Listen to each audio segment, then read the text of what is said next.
There was a time in my life where I was extremely homesick. I decided that I needed a pet. When I first saw a turtle, my heart was full. He jumped up and kissed me and jumped right into my arms. I immediately went up to the volunteers at the shelter and said, I want him, he's gotta come home with me. Now I'm anything but lonely. Every day with Turtle is a perfect day and keeps me company when I'm doing schoolwork. I like it when he jumps up on the table too. He is a veggie thief. He's an incredible companion and my best friend. Can't say that I've met anybody that doesn't love him too. When I adopted Turtle, I discovered all the things that make him unique. He's a little bit of a lot of things, but mostly he's all pure love.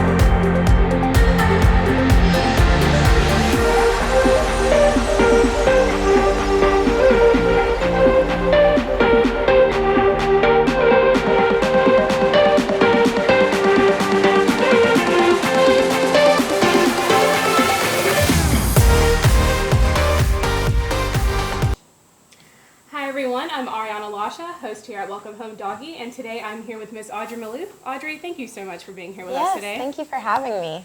So you're 23 and already running for State House Representative District 83. Yes, District 83 is here in DeKalb County, and it's 16 miles long and 1 mile wide. It goes all the way from South DeKalb up through Panthersville and Eastlake, through Decatur, North Druid Hills, and then even all the way up to La Vista area. So we cover a wide range of folks here in the district. So as I just mentioned, you're a young woman. You've already got this booming political career. I mean, you've already worked with Congressman John Lewis. I mean, tell me how you got your start as a politician. How'd you end up here today? Yeah, it was an interesting route. I originally went to college in Montgomery, Alabama to play soccer and study sports management.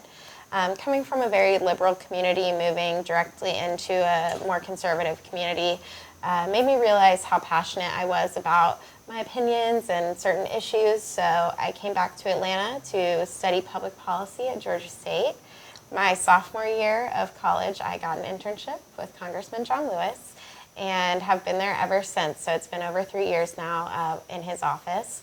I also spent 2 years in college working for a county commissioner here in DeKalb, Nancy Jester. And after graduation, I spent this past fall as the Voter Protection and Legal Fellow at Fair Fight Action, where I was focused on talking to voters that have had issues voting in the past in Georgia so that we could, build our narrative and our plan for how to tackle voter suppression across the state. I'm now currently the District Operations Director at the Progressive Turnout Project, where we'll be opening offices across Atlanta, specifically targeting low propensity voters so that we can increase turnout in the 2020 elections. So as a candidate, you have this whole list of ideas that you stand on, different issues and different takes. Where do you stand on animal welfare? How high is that of a priority on your docket? Yeah, it's a great priority for me. My dog Trixie, who I adopted from the Atlanta Pet Rescue, is my baby. I've had her for 13 years now. So animal welfare and, protecting rescue animals, it's all a big priority for me and a lot of people in this community. So as a state representative, what does the line of communication need to look like for somebody who wants to implement a change in the animal community? Yeah, so definitely staying in contact with your representative. One thing that we always forget is that we as constituents are the employers of our representative. We decide whether or not they get to stay in office. So really using that vocal power to communicate with your representative. Contact them via email, via phone. Go meet them up at the Capitol during legislative session, which runs from January to March or April, depending on how quickly they get through things. Yeah, meet them where they are. Go to their office and ask to speak with them. But every time you address an issue, also bring up a plan of action and how you would like to see it addressed in the state, because that will sort of get the ball rolling in your representative's mind so that they can move forward and help you out. So as a state representative, what does the line of communication need to look like for somebody who wants to implement a change in the animal community? So definitely staying in contact with your representative.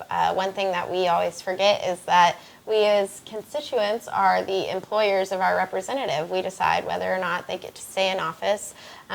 So really using that vocal power to communicate with your representative. Contact them via email, via phone. Go meet them up at the Capitol during legislative session, which runs from January to March or April, depending on how quickly they get through things. Yeah, meet them where they are. Go to their office and ask to speak with them. But every time you address an issue, also bring up a plan of action and how you would like to see it addressed in the state, because that will sort of get the ball rolling in your representative's mind so that they can move forward and help you out. So say I come up with this grand idea for animal welfare and I want to throw it at you and I want to see this change happen in my community. What is that legislative process going to look like, and how soon is it going to be until I see that change reflected? A lot of issues tend to take a while to get through the legislative process here in Georgia. Animal welfare tends to be a nonpartisan issue, which can really help the process move a lot quicker. You start out by having a representative advocate for the issue in committee. If they feel like it's an issue that they could see being supported by other representatives, they'll draft a bill. Once that gets through their committee, it'll come to the floor of the House of Representatives. They'll share it, make any amendments through the House just to get the votes that they need to send it over to the Senate.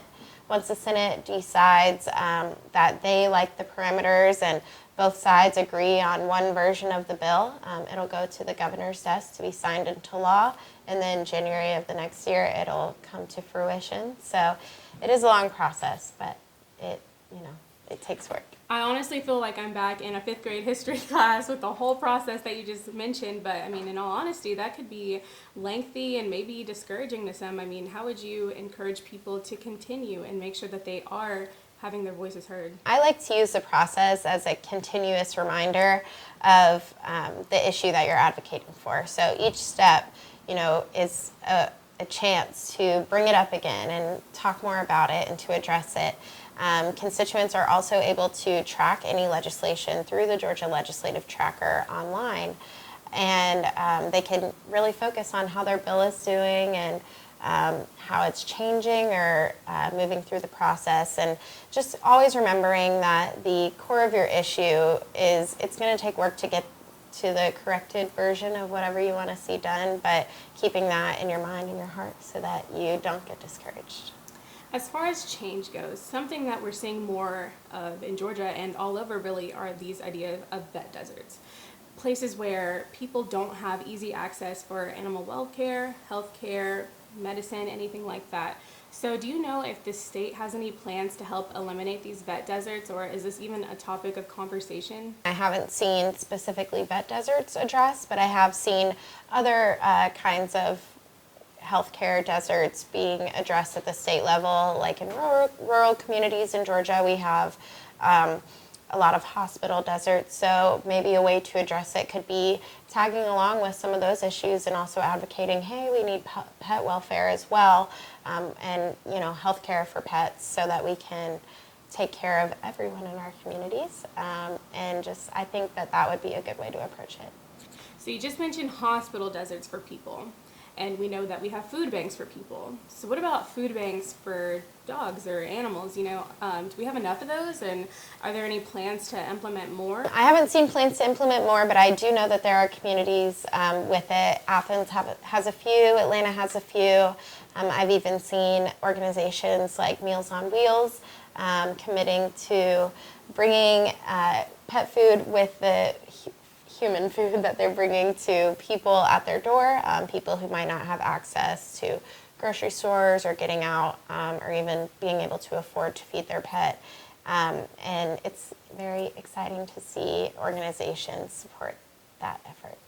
So speaking of food, a little doggy told me that you're actually friends with Lauren Janis, the owner of Big Daddy Biscuits, the organic dog treat company. So we know that she's a big supporter of your campaign. Tell me a little bit how about you guys met.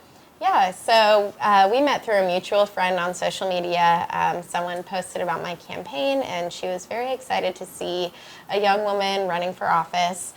So she reached out to me, and we communicated there. Eventually, we met at Dogtoberfest, and our relationship has grown. She even made some very cute Maloof 2020 dog treats. So I'm very happy to have her support.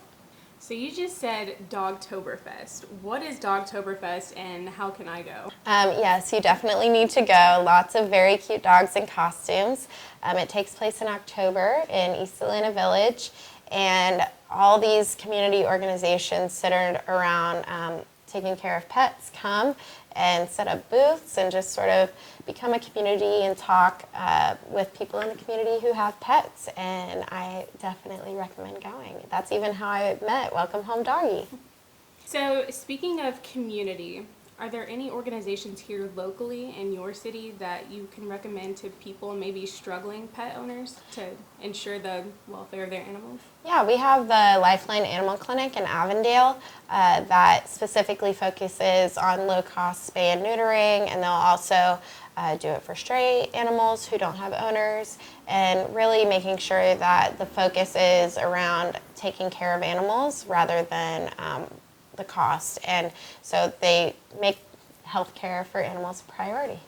Something that we recognize to be costly is vets that are, going to college and the school, veterinary school. The idea of vet debt forgiveness, is that a topic of discussion either? I mean, these people go to college, school for all of these years, and it may be discouraging if they can't pay for that, resulting in less vets. So what are your thoughts on that and how we can change and eliminate debt forgiveness?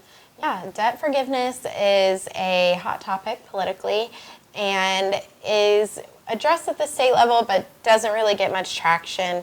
And I think specifically focusing on the veterinary industry is important, and focusing on other industries as well, where you can really advocate and say, hey, less people are going to school, or more people are coming out of school and changing career paths so that they can cover the costs of school, and really discussing the ways that it is negatively impacting the veterinary industry, and making sure that people are aware that debt forgiveness is a strong solution for it. Audrey, you've definitely provided us with so much insight and depth and clarity on everything today. I mean, you've definitely generated a lot of hot topics for discussion, so we thank you for being here with us today. Yes, thank you so much for having me. Is there anything else that you'd like to say? Yes, don't goof, vote Maloof. I mean, you guys heard her. That's all we have for now. Thank you. We'll see you next time.